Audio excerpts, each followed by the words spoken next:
Why don't I call to order the meeting number 30, public meeting number 36 of the Massachusetts Gaming Commission, November 20 in the year 2012. Commissioner Cameron is geographically out of reach for personal contact, but she will be calling in when she does. There we go. There she is. Commissioner Cameron, Yes, how do you do? I am just fine. How are you, sir? We're doing well, thank you. We just convened the meeting. Excellent. And I do need to make sure that you can hear us clearly. I can hear you loud and clear. Okay, great. And I'm sure you'll speak up if you can't. I certainly will. Thank you, Mr. Chair. All right. We are running through the agenda, starting with item number 2, which is the approval of minutes. We have two sets, November 6th and November 13th. I have not had a chance to read November 13th, so I'd rather postpone those. I have read November 6th, so have others, and are there any comments? I have read November 6 meeting minutes, and I find them in good order and have no comments this time. Commissioner Stebbins or Cameron? Yeah, the 6th meeting minutes look fine. I did read the 13th. I only had one correction or change on page 5. Well, as long as Commissioner McHugh isn't here, and we're not going to do those, I just save that until next week. Yep. Does somebody want to move on? Motion to approve the minutes of November 6, 2012. I second that. Any further discussion? All in favor? Let's see, I guess we need to have a roll call vote because of having somebody on the phone. We now take a vote. All in favor, Commissioner Stebbins? Aye. Commissioner Zuniga? Aye. Commissioner Cameron? Aye. Commissioner Crosby? Aye. So the motion passes. Project work plan, item number 3, the investigations procurement. Commissioner Zuniga, do you want to take that? Sure. As part of the packet, we included, Director Glovsky included a recommendation to select the consultant to assist with the suitability investigations.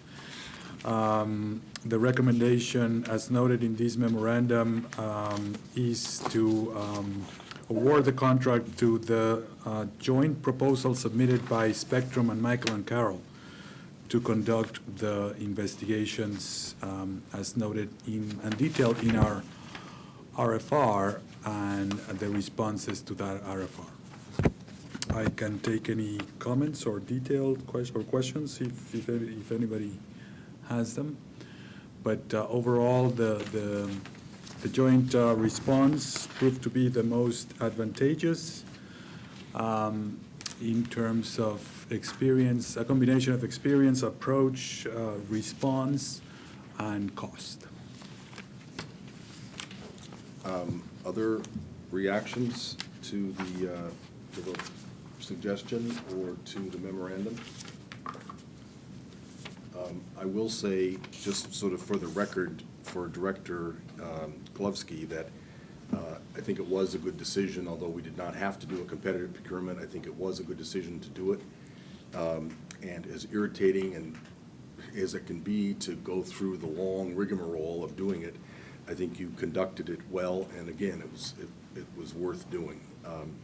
So I'm very satisfied with the outcome, and I think we still, even with the process, managed to get it done in the time. We don't yet have anybody who has submitted paperwork for background checks, so we will in fact be teed up both with the IEB, with Interim Director Cameron, and with a investigative outsourcing team. So it all worked out well. Thank you for orchestrating that. Any other comments? Commissioner Cameron, did you have anything on this? No, as you know, Mr. Chair, I was part of the team, the selection team, and thought the process was very well done, professionally done, and clear-cut results with this procurement. Okay, great. Do I have a motion? Commissioner Zuniga? So my recommendation is to, in terms of, can be structured as a motion to enter into a contract with the think it's- joint response. It's right here. Yeah, just, why don't you just read that? Yes, that the recommendation is that the Gaming Commission accept the proposal submitted by Spectrum and Michael and Carroll and finalize contract and the detailed scoping of services as described in the response to the investigation's request for response. Second? Second. Any further discussion? All in favor, Commissioner Stebbins? Aye. Commissioner Zuniga? Aye. Commissioner Cameron? Aye. And Commissioner Crosby, aye. So that motion passes. Welcome aboard wherever you are, Michael and Carol. Nice to be working with you again. And Spectrum. Michael and Carol and Spectrum, sorry. 3B, scope of licensing and RFA1 status update. Do you want to sort of speak to that a little bit during your report, or come on, or, okay. Let's skip to the key policy questions status report. I think that's as much in my bailiwick as anybody. Are there any issues or questions or problems of what's been going on so far in just the work that's been being done? Well, I wanted to bring up, perhaps for clarification, for all of us, a question relative to process.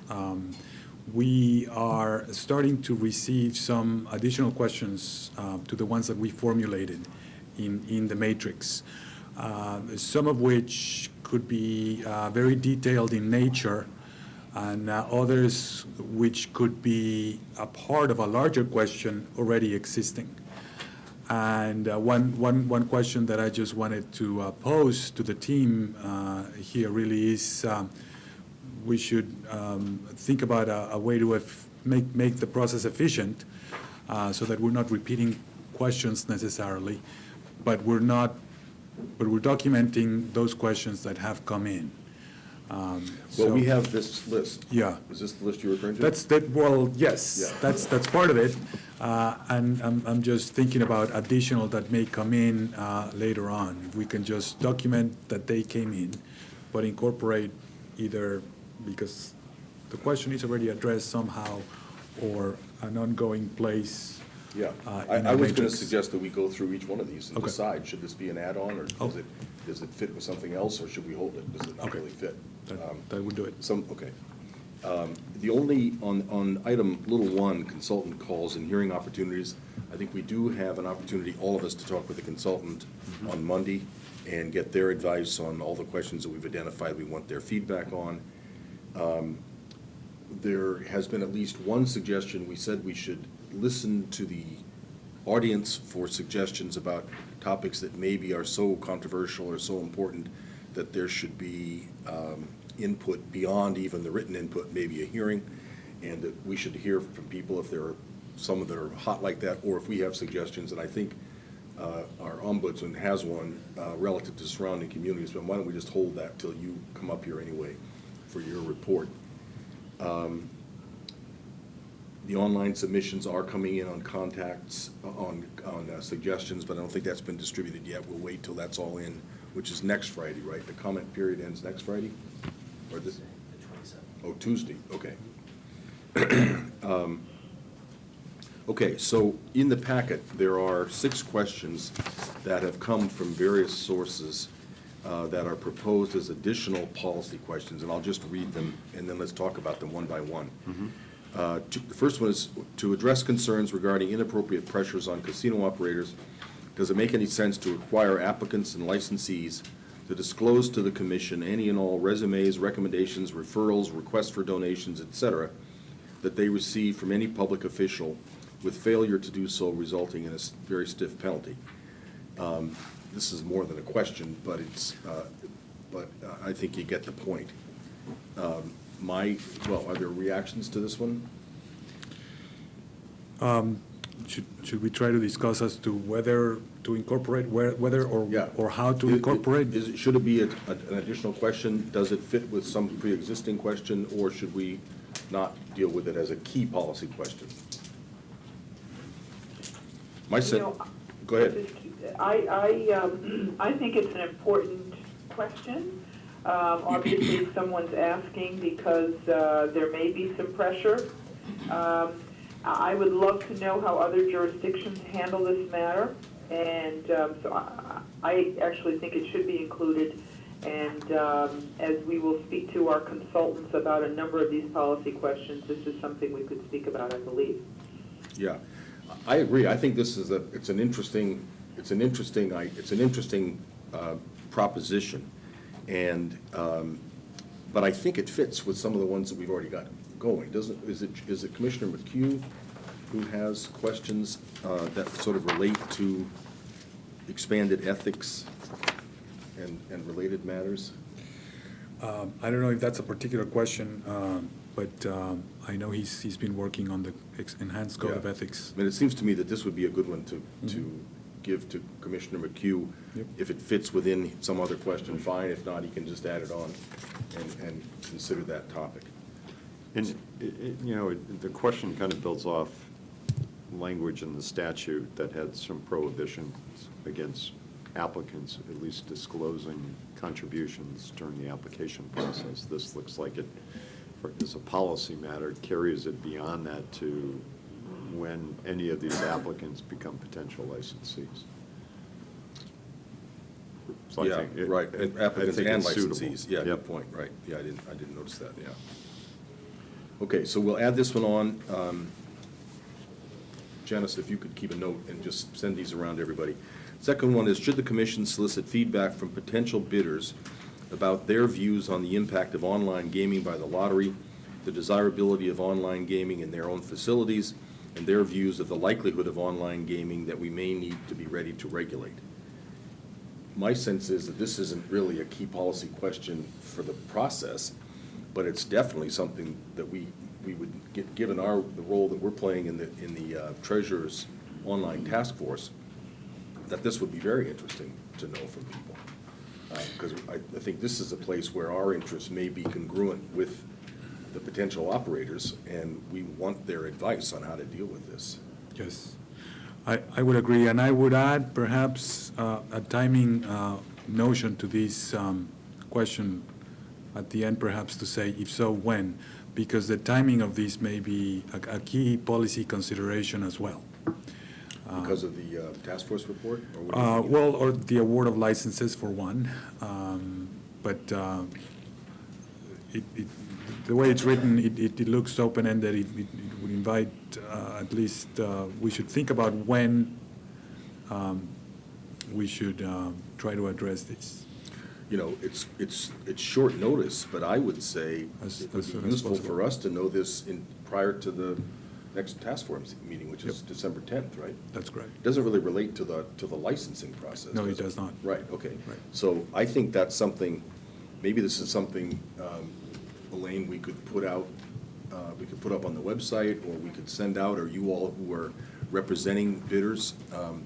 This whole controversy about the Reed-Kyle bill, about whether we should have online gaming in the lottery, whether we're going to be at a disadvantage with Nevada, whether it would be good for us to get into online gambling of some sort. Those are all things that a lot of the bidders know more about than we do, and we would really I think we'd like their advice on what kinds of positions we should be taking, what kinds of issues we should be seeing and raising. So if anything we can do to get feedback on that point as soon as possible from anybody, that would be useful. But it's not a key policy question for purposes of this topic. Well, perhaps we may be speaking about the same thing here, but to the extent that online products decrease the value of the gaming license, decrease or increase or affect, perhaps, it's incumbent upon us to consider. Yeah, right. Yeah, that's one issue for our audience, we don't have any online gaming in Massachusetts yet, and it's a question of whether we ever will. But one question has been whether the availability of online gaming, structured any of a number of different ways, has an impact on the value of our licenses. Does it enhance the licenses? Does it degrade the licenses' value, et cetera? So any input anybody has on that would be much appreciated. Okay, number 3, would you require or request that a prospective casino developer invest in the infrastructure when it comes to public transit? Is the primary, Pioneer Valley Transit Authority is the primary transit system that serves the area where all 4 developers are vying for the Western Mass casino license. What do you think about that?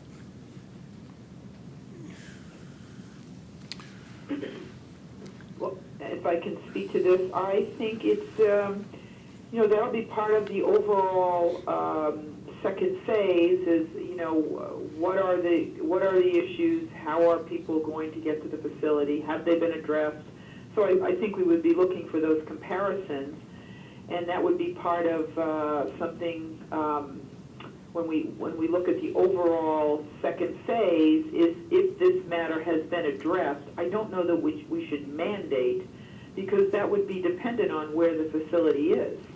I think all different facilities will have different transportation issues, or rather different applications will have different transportation issues, and we would be looking for the issue to be addressed, but I don't know that it's something we should mandate. Right.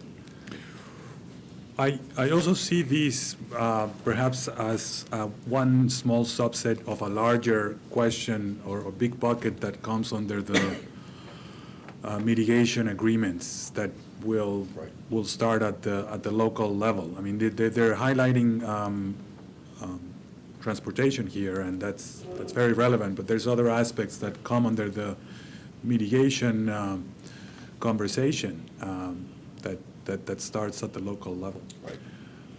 Right. I agree with that.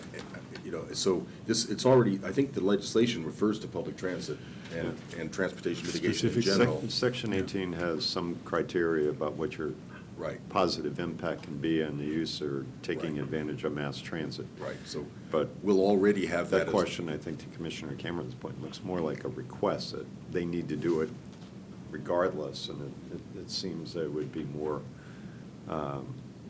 germane to the actual applicant. Is it a mitigation question? Right.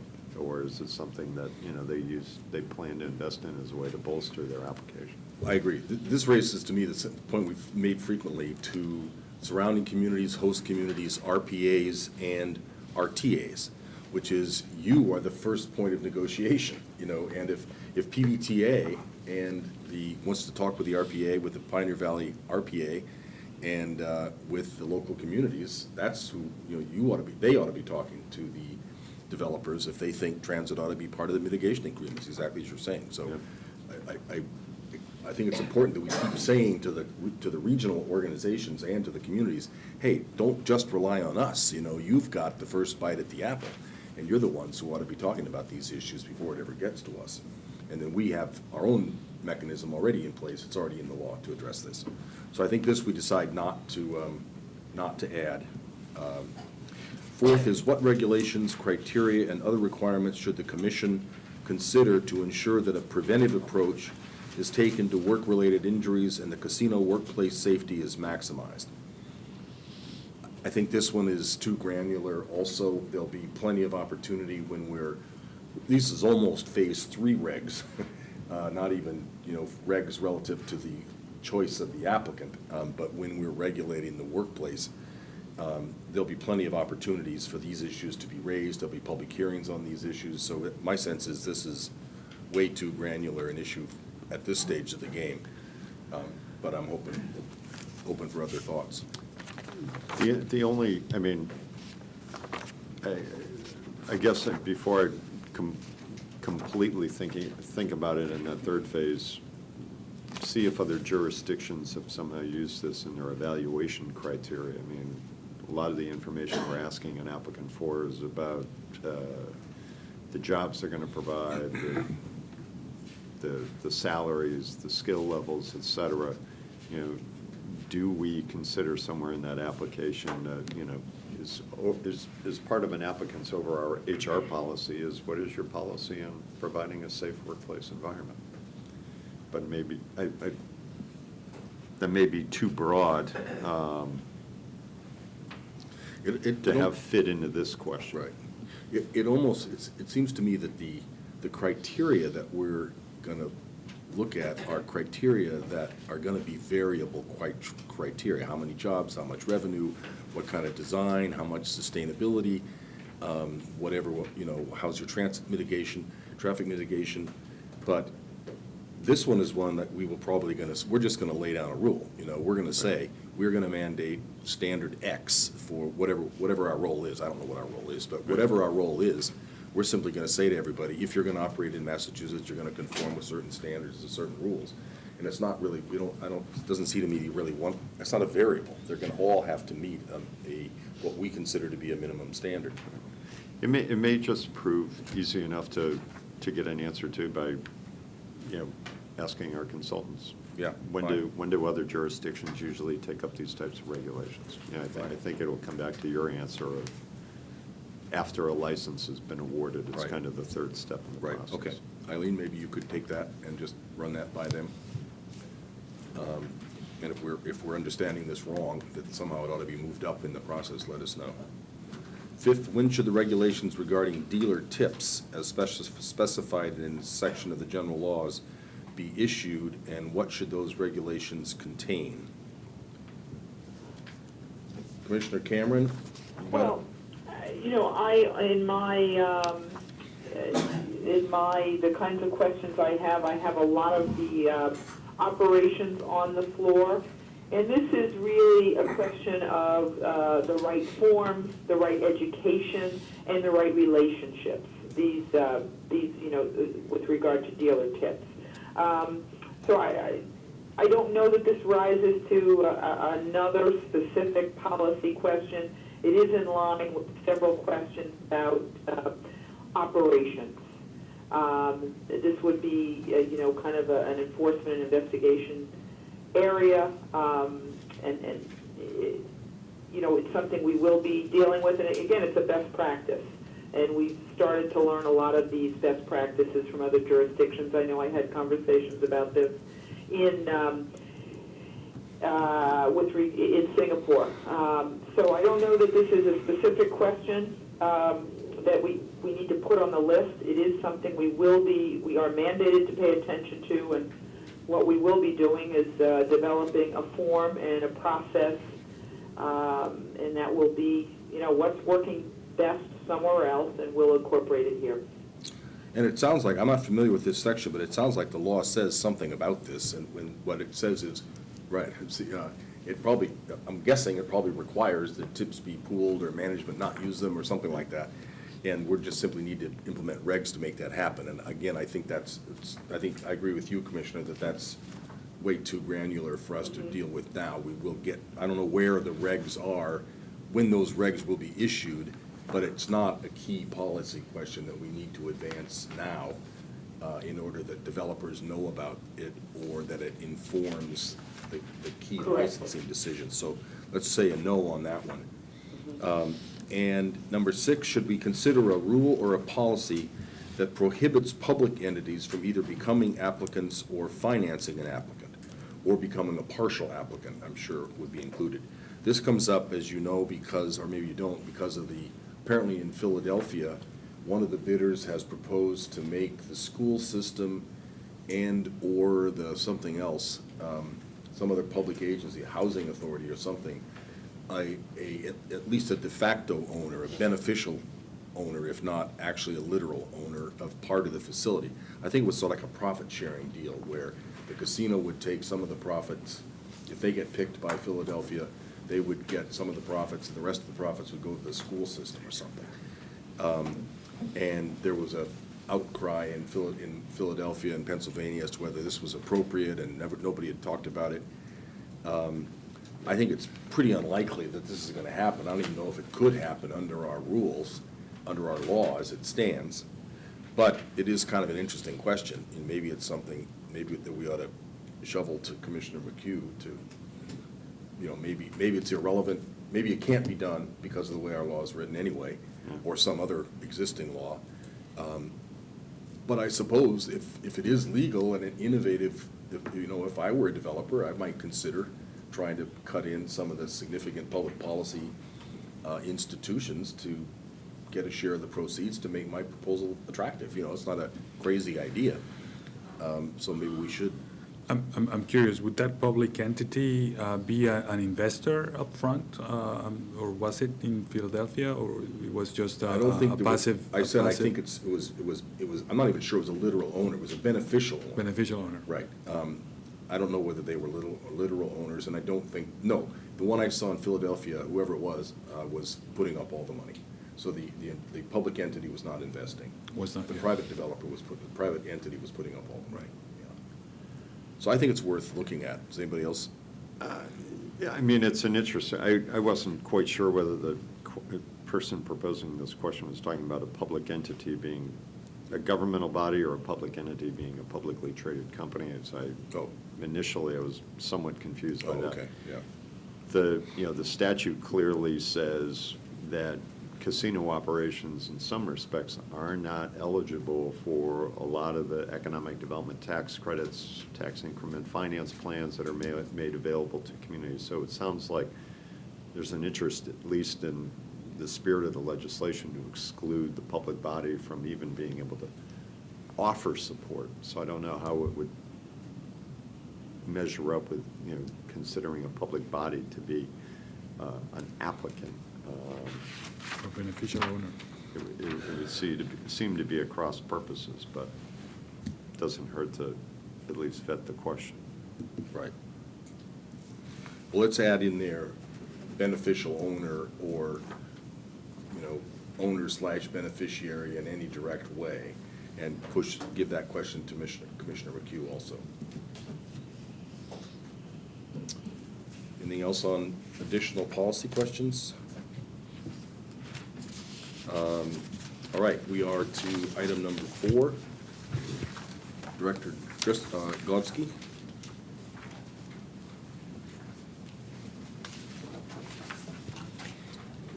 Eileen Glovsky, our Director of Administration.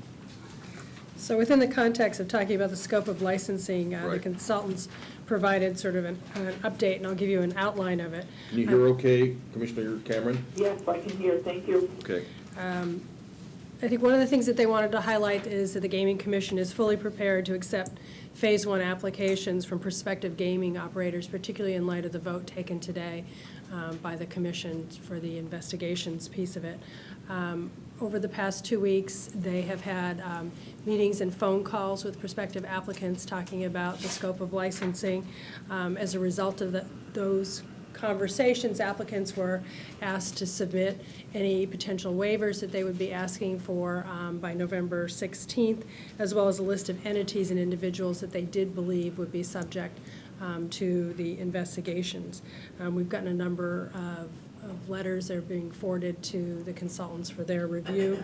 Responses are expected to go out by November 30th. And these aren't hard and fast deadlines, but we have asked everybody to get them to us as soon as possible. Clearly, Phase 1 applications should come in as soon as possible after the scope of licensing has been done, but they are required no later than January 15th. Investigative teams are in the process of being put together. The teams will consist of contracted gaming investigation specialists, including investigators, attorneys, financial experts, investigators from the Massachusetts State Police, and representatives of the Investigations Bureau, particularly Interim Director Cameron. I think it's important, and we've talked about it before, but as we move into this part of it, and it is also shown on our project work plan, is that the precise duration of these investigations is really impossible for anyone to predict at this point in time. I think we've given it 6 to 9 months.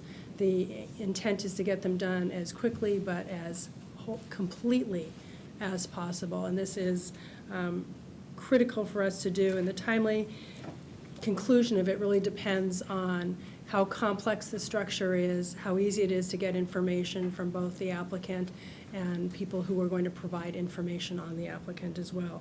But I think when people look at our our project work plan, one of the biggest lines in there is the background investigations, and that we can't really move forward with we'll be running in parallel with developing RFA 2, but big part of the process is getting these investigations done. Right.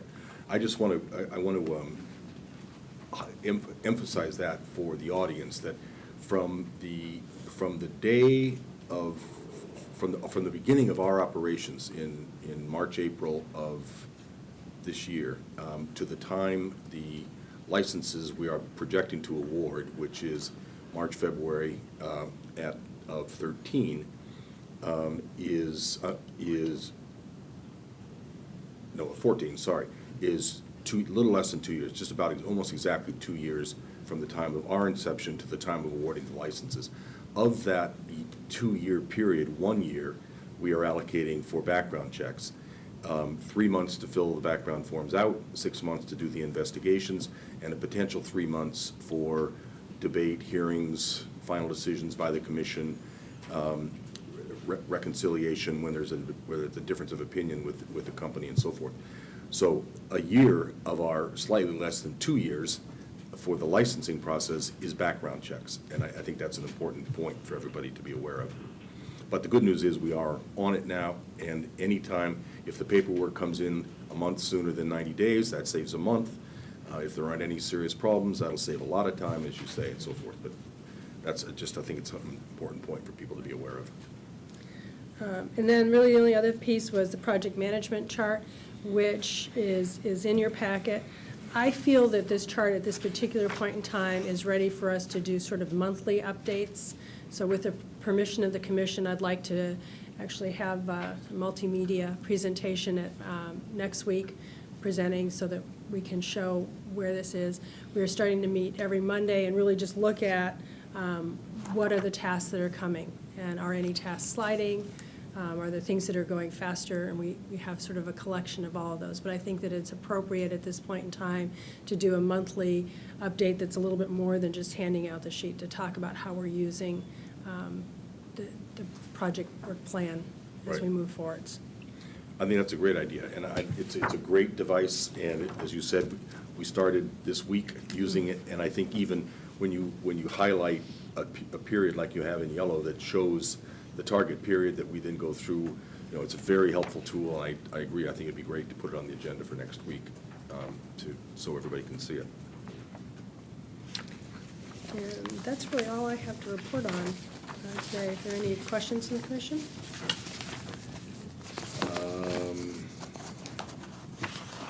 I don't think so. Commissioner Cameron, anything? No questions Okay. on that report. Thank you. Thank you. Thank you. 4B is personnel searches. I think the only one I just want to report on, we do have a draft job description from Commissioner Stebbins on the director of local suppliers and workforce development. I haven't even read it yet, but I will, and we'll circulate that. And we've made a pretty strong tentative decision to get that in circulation after Commissioner Stebbins had, we had our meeting last week, realizing that the workforce development role is a little more complicated than we might have thought. So I think we're going to try to move on that one pretty quickly. Anything else? What's the title of the, again, I just made it up. Okay. That's why I hadn't heard it before. I don't have the draft in front of me. I think we called it Director of Workforce and Supplier Development and Diversity Initiatives. Right.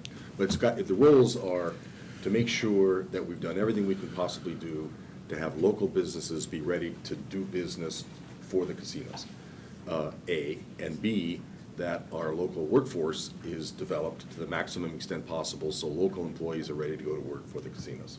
That's the primary. And within those two, to make sure that the diversity of that supplier base and workforce is absolutely optimized.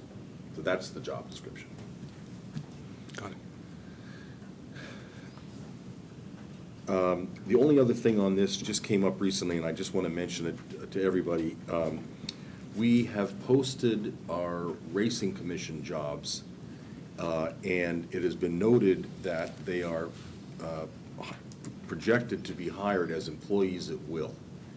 And I want to be clear that we understand that we are not exempt from the Massachusetts statute that presumes that our employees will be unionized. That's our anticipation too, although we're working this way through. We've talked with HRD about it. We've talked with the unions, many of the relevant unions. We still, I think, are doing some research to make sure we understand what other jurisdictions do, if anything, that's different other than normal customary union rules. But that we will expect to formalize our relationships. The at-will proposition for the time being is an interim proposition until we get ourselves organized. And we have so few employees, we just haven't gotten around to addressing this issue yet. But it has been raised to me, and I wanted to just make sure everybody knew we were aware of it, and make sure that Director Driscoll and Commissioner Zuniga have it on their list to make sure that We do. there are any best practice issues or security issues or whatever that we need to be sensitive to as we operate under the presumption of unionizing our workforce. Okay. That's it for that one. Item 5, a report from the Director of the Racing Division. Director Durenberger is, She's not- Mr. Chair, I will be giving that oh, report all right, in her good. absence. Great. Director Durenberger is out at a previous scheduled appointment at Tufts University Veterinarian School, of which the school does receive funding as per Chapter 128A, Section 5, and there is a small percentage that the tracks, live racing, pay to the school for equine research scholarships and loans. So the director is out there today working on those issues and getting a better understanding of where we are with those issues. In her absence, Mr. Chair, you just mentioned the job postings. They are on our website and all the other relevant Commonwealth websites as well as industry sites. A review has begun for seasonal employees and their contracts to determine our agency needs for next year. The director is also working on document retention requirements for State Racing Commission documents. And, well, the former State Racing Commission, now Gaming Commission Racing Division records. And the staff will be out on Monday to the laboratory to finalize the plan for disposal of equipment and materials, and we anticipate that final vote on Tuesday of closing that facility, but just needed to get a few plans in place to make sure we were on solid ground before voting on that issue. So that's my report, Mr. Chair. Thank you. And I sat in on part of the meeting yesterday with the, what's the group called? It's the working group, and I don't think it has another name other than that, but it is the working group. And what they are doing is they are studying, as we have outlined, we will be following the model rules of racing. And this is the group that will look at all of those rules and how to best implement them here, what the challenges may be, and what team do we need to put in place. So all the stakeholders, as you saw, Mr. Chair, were invited to that meeting, and I got the report that they made good progress and had great conversations around implementing model rules. Yeah, it's the task force that's basically taking our the consultant report, our whole schedule of new practices and reforms and best practices, and talking them through and implementing them.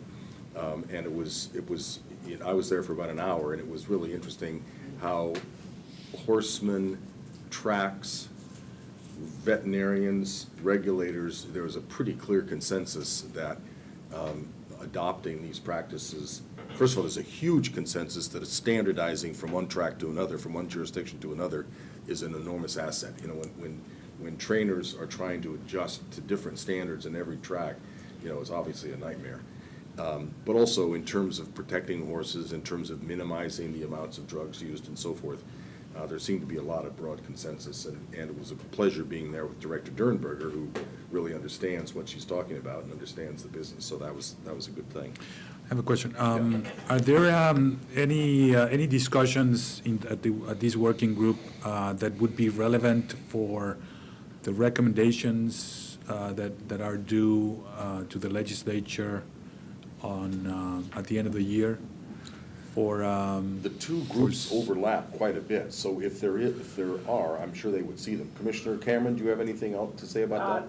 No, I know that Mr. Murray is contacting all of the appropriate stakeholders when it comes to evaluating a particular issue around simulcasting, the wagering, all of those recommendations that are due to the legislature by the first of the year. So I know he's reaching out, and I know he is in constant contact with Director Dernberger. So I believe there will be good synergy between the two groups, and the appropriate information will be transferred.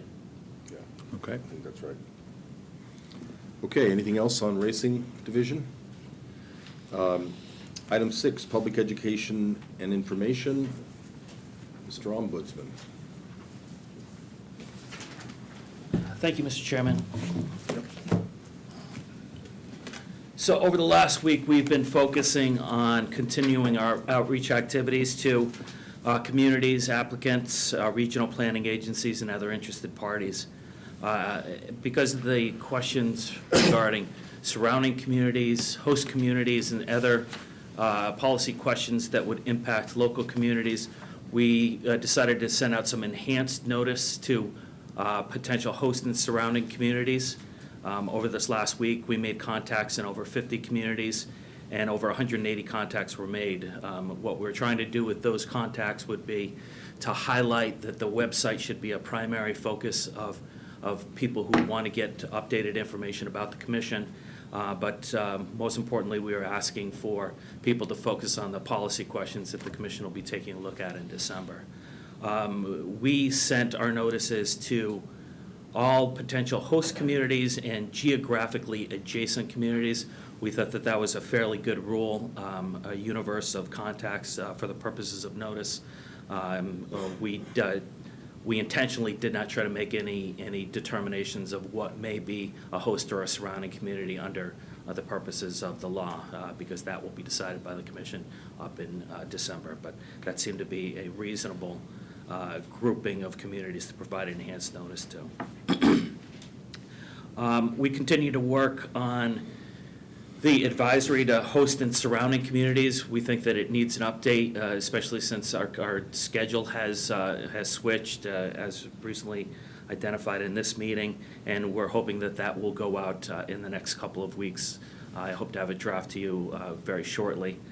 Together with that advisory, we are also hoping for more discernible procedures for host and surrounding communities to make applications for the portion of the application fees that might be attributable to host and surrounding communities.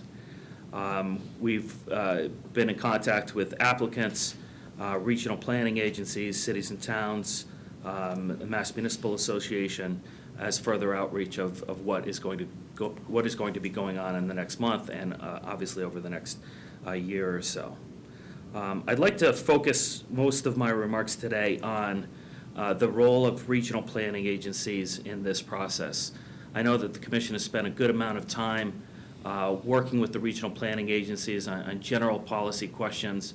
You had a very successful mitigation forum back in June where a number of regional planning agencies provided input on what the role should be for host and surrounding communities, and a lot of good ideas were put forward in that meeting. But as we are coming close to the application deadline, there are a number of questions that we're starting to get from both host communities and surrounding communities.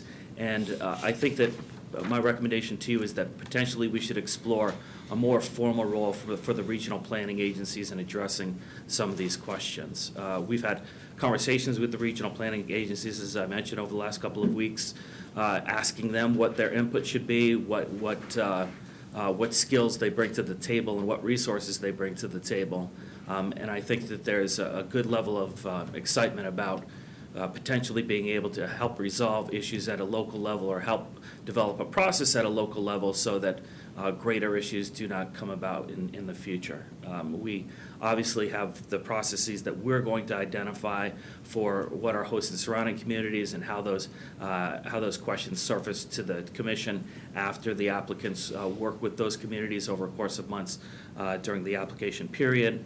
But it's my thought that potentially regional planning agencies could be very useful in avoiding controversies that may not necessarily need to come about through focus on planning, through providing of objective research, and for potential use of resource efficiencies.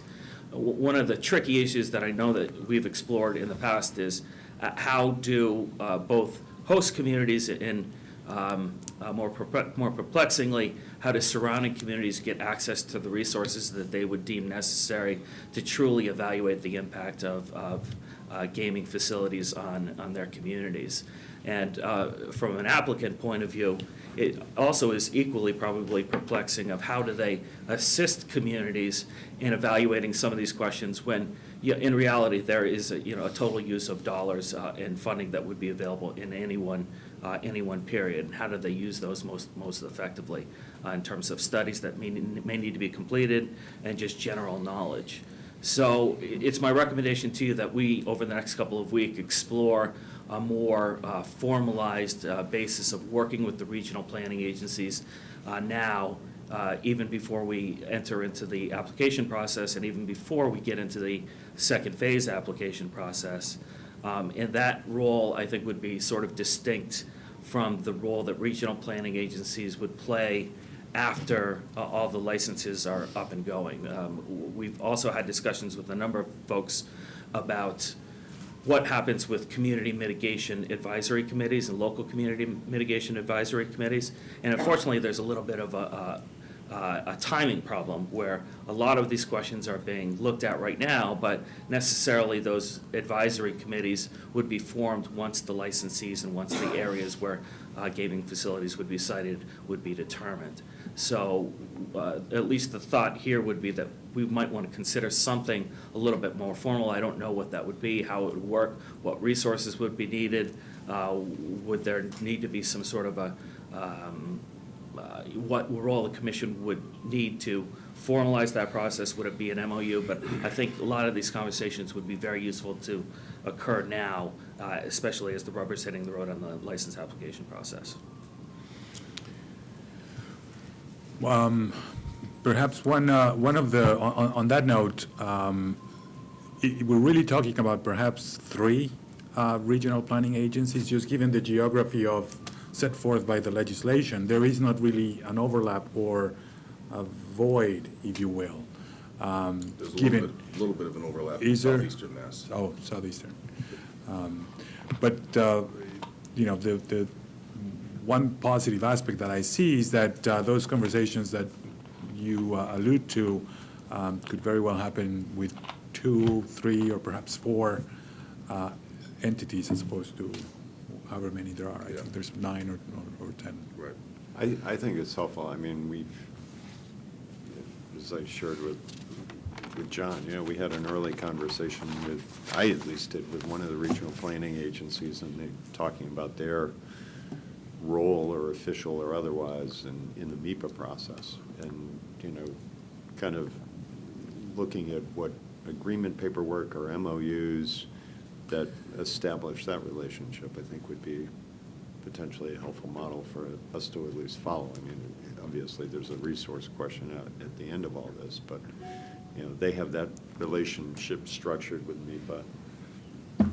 It might be a model to look at for us to follow that same path, because getting their input, either formally or informally, is going to happen one way or the other. I prefer to have it a formal relationship. Right.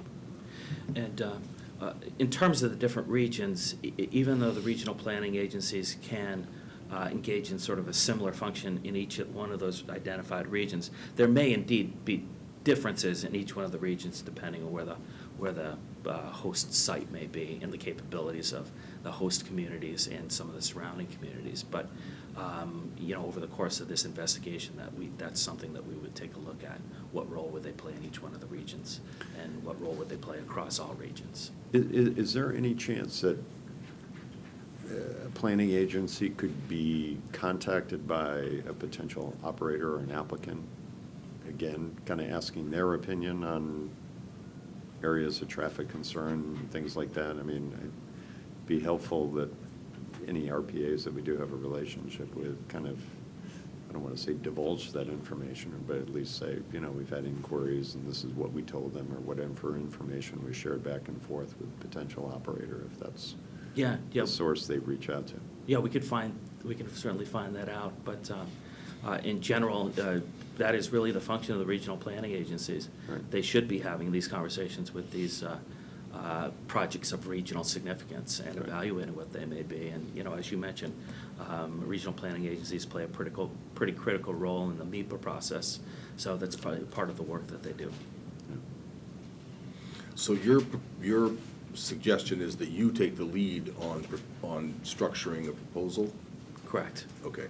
Do you want to have them, or do you know yet, do you want to have them come in and talk to us about it? Or do you have a way? I think so. I've had a few conversations, initial conversations, and I have a meeting or so in the next week or so.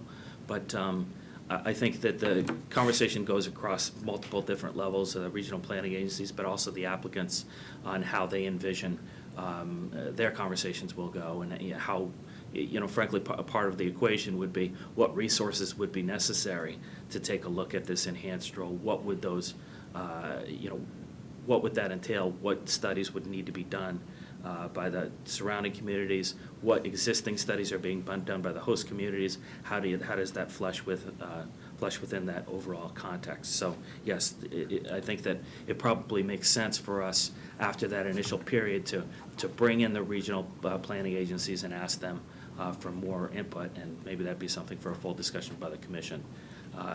We'll try to figure out how that works within the timetable that we've identified for early December, but obviously the earlier the better, because communities are asking questions right now. Hey, how best do I start evaluating what's happening? And that is another tool that the commission has taken a look at for a long time.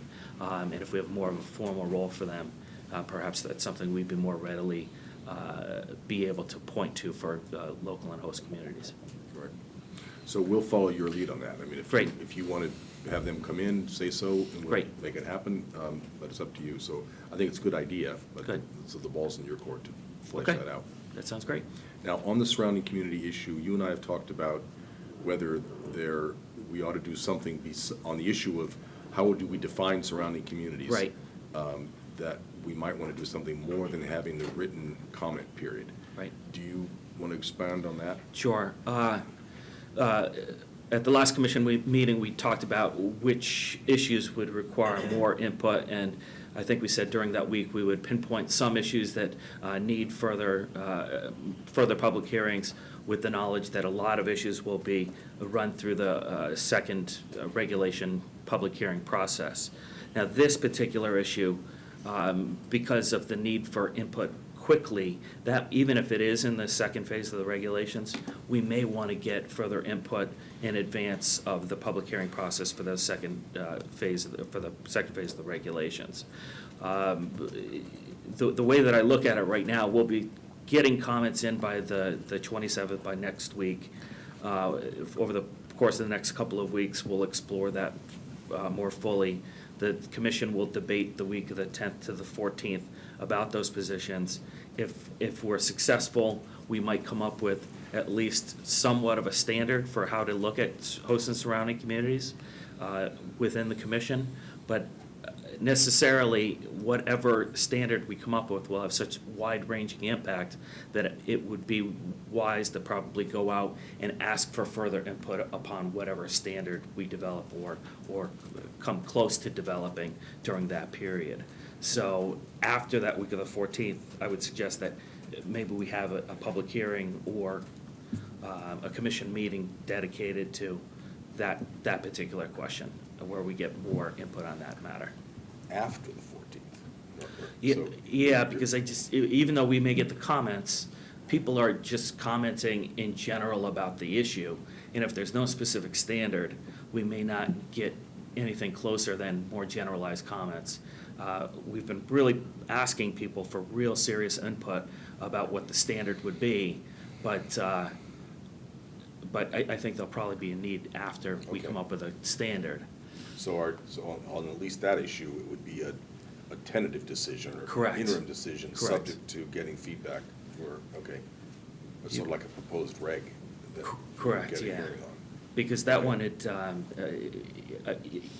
the process of, putting together our policy recommendation, we've been taking a look at all the various standards that exist out there that could help us formulate our position. And there's no one single standard that I think that we could utilize for what we eventually come up with. So necessarily, because it'll be so new and it could have such far-ranging impacts, I suggest that we have that further process. Okay, that's interesting, I hadn't thought of that. I guess that's something we could do with other, that's not a bad way. It extends things a little bit, but extends the timeline, but that's not a bad way to deal with other issues too, that where we, because it is, you're right, it's easier for people to react to something Right. that's specific rather than sort of abstract, so that's worth thinking about, okay. We have heard a couple of places that there is a lot of interest among legislators in the surrounding community issue for obvious reasons. And I didn't think about this before, but I think it would be a good idea to have a letter come from you to the reps and senators that goes up to the mailboxes in the State House saying that we are looking at this and inviting comment. We've sent letters up there before announcing meetings and stuff, so we know how to do it. If you could just draft a letter, we could get it out to everybody soon and know that we're interested in their suggestions. Great, we can do that.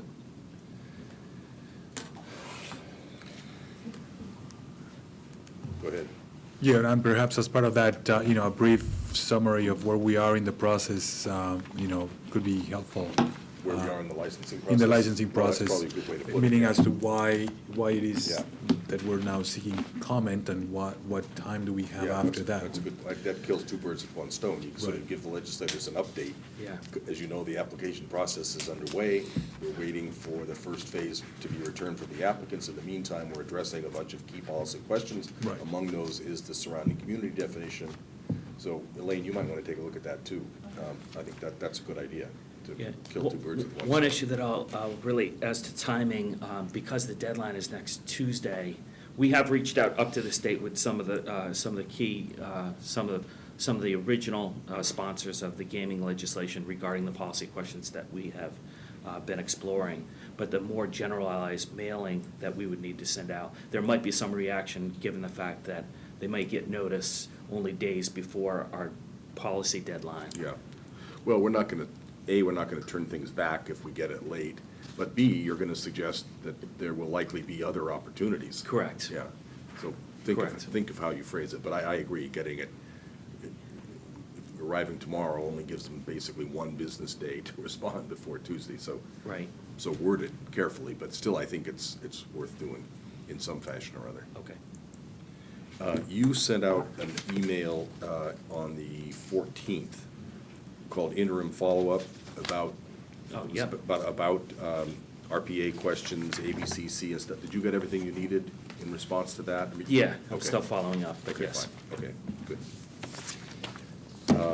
Anything else on your agenda or anybody else for the ombudsman?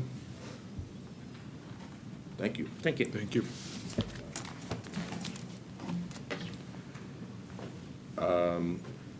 Item B is our conference coming up on December 12th, promoting sustainability, strengthening communities, and achieving design excellence, a new model for Massachusetts casinos. Commissioner Stebbins, do you have anything else to add to that? No real update, just a reminder of the event on December 12th from 8 to noon. We did, I think as a result of the last meeting, you had a question about whether the discussion around MIPA. these subject matters would have a relationship or can involve a discussion around MIPA. I gave that request back to the folks at AIA to say, it'd be helpful for us to have that included in somebody's presentation. And MMA also has put our event out on their website to hopefully get interest from their community members. Is there anybody else we should send that to that be particularly interested in that We kind should of? do I don't know whether we did it on the last forum or two, but you reminded me of the letter to the Hill, sending an Yeah. invitation up to the Yeah, Hill. we usually do that, Janice, yeah. And, I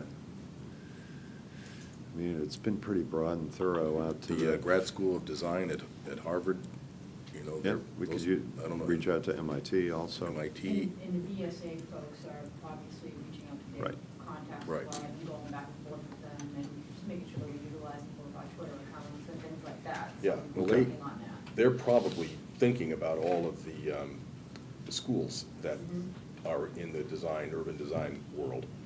But it's worth asking just to make sure that they'd thought of that. Definitely. Okay, anything else on that? Yeah, that's That'll it be- on that one. That'll be a great one. All right, and the discussion of the Casino Training Institute? I think we all agreed at the last meeting that the exclusivity issue for the Casino Career Training Institute was off the table. I went back and redrafted the MOU with the community colleges. Got some feedback from the community colleges yesterday, incorporate those into the document, and I've shared that with all of you, so hopefully we can vote on it and approve it next meeting. Week. Yep. Okay. I will look into this in that MOU, but is there mechanism for expanding the consortium? I know that was a bit of a question last time. I haven't really built it in as a mechanism or requirement of their part. And I only base that on where we have found that, you know, there were other groups, community action groups are the perfect example to say, we want you to reach out, or I've stumbled across a private college or institution that's interested in being part of the collaborative because they teach courses in hospitality or business or what have you.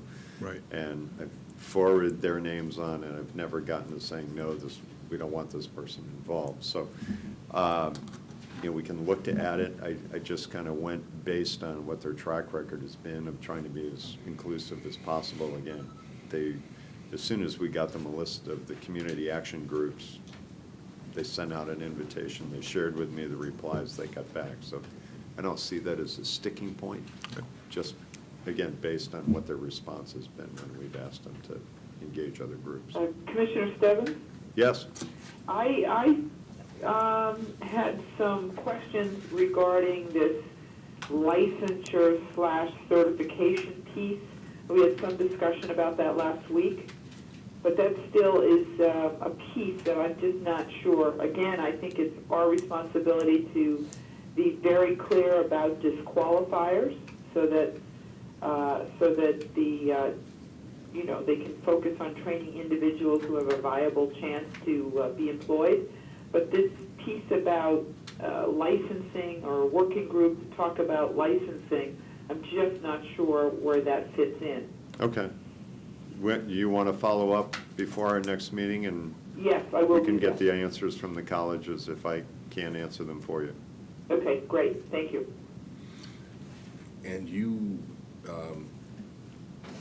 Counselor Grossman, might have something about, in response to the guys who spoke up at our meeting last time, about some solution for them. When you get that done, that might be worth getting a quick report on. I think we can have that together fairly shortly. Okay, great. Anything else? Public education information?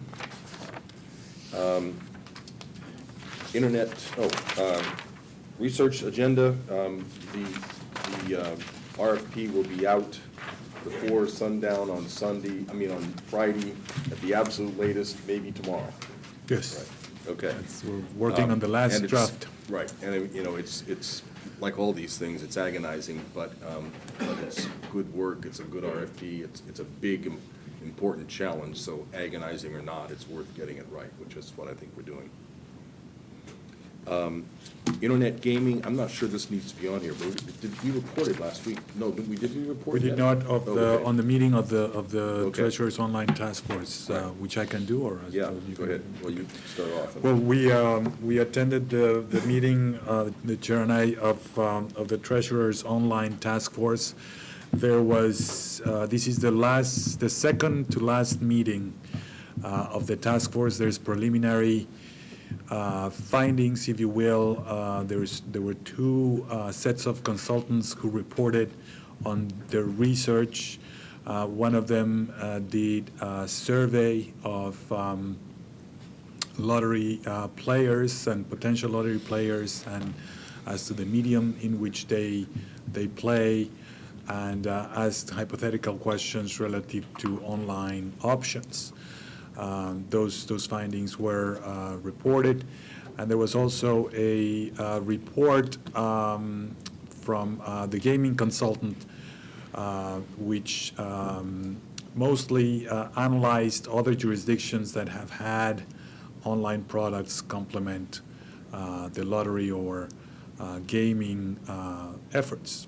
Mostly these jurisdictions are in Europe.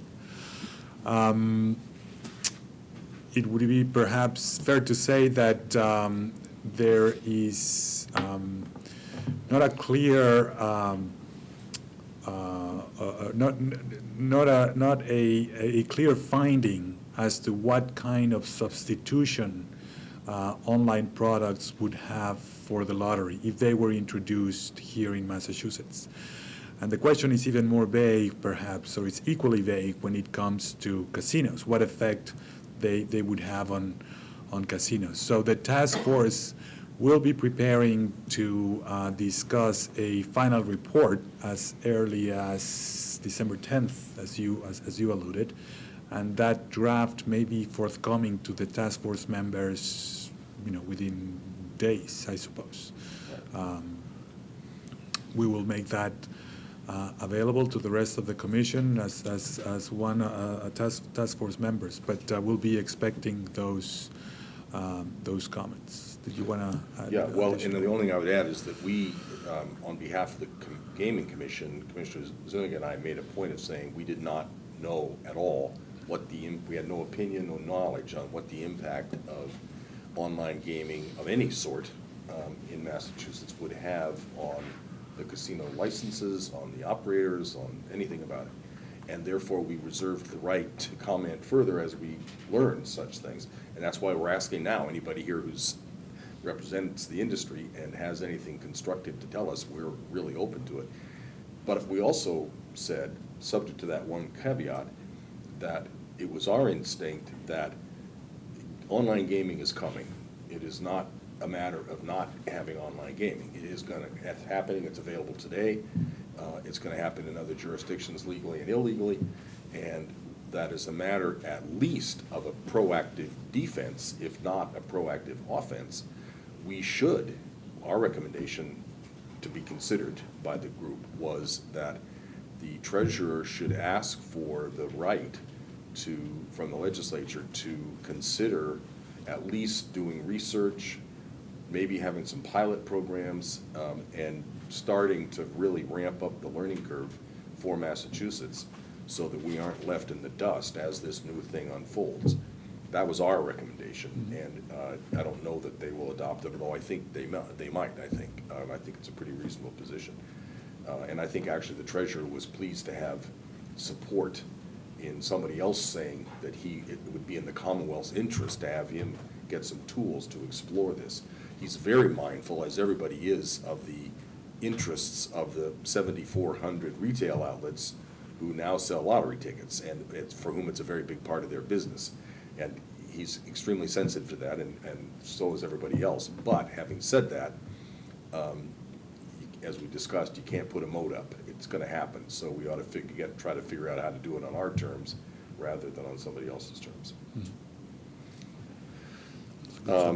Okay, I think that's about it, believe it or not, folks. I would say, just incidentally, it happens to be about the anniversary of the passing of the legislation. I think it was, I don't know, if it was November 11th, 22nd. November 22nd, so it's very close to that. The only thing I would say in marking that passing is that we have learned that the legislature did a remarkably good job in writing and passing this legislation, that we have heard, we have heard from jurisdictions all across the country about how good it is and how they wish that they had the tools that we have in terms of community mitigation, local control, problem gambling, consolidated law enforcement, transparency, lack of political intervention, I mean, really a whole host of things. And we have not had either any cause to need refinements in the law as yet, nor, just for the record, have we had any interventions by anybody political. So, you know, it's, as I've said in other settings, the legislature gets its knocks, and they deserve credit where credit is due. And I think it's the consensus of our commission that we were presented with a very, very first-rate piece of work by the legislature and the governor. I would strongly agree with that. I've, throughout this past year, I've come to learn and appreciate many aspects of the Gaming Act, as evidenced by, I always carry it with me. And it's, you know, it's a tremendous piece of legislation, so I would second that. Right. The new definition of a nerd, if you carry your gaming law with you. I'll take that in good stride. The judge just looks better because he's got it. He has it electronically, Right, see, he's got he has the electronic. iPad. Right. Before we adjourn, Commissioner Cameron, have you been able to hear us throughout? I have most of the conversation. There were a couple of times when it got very low, but I had the gist of everything, and I heard most of it. And nothing that concerned any of the votes? You've been able to hear everything relative to the votes? Absolutely. Okay. Then I would wish everybody happy Thanksgiving and adjourn today's meeting. Thank you. Thank you. That was a joke.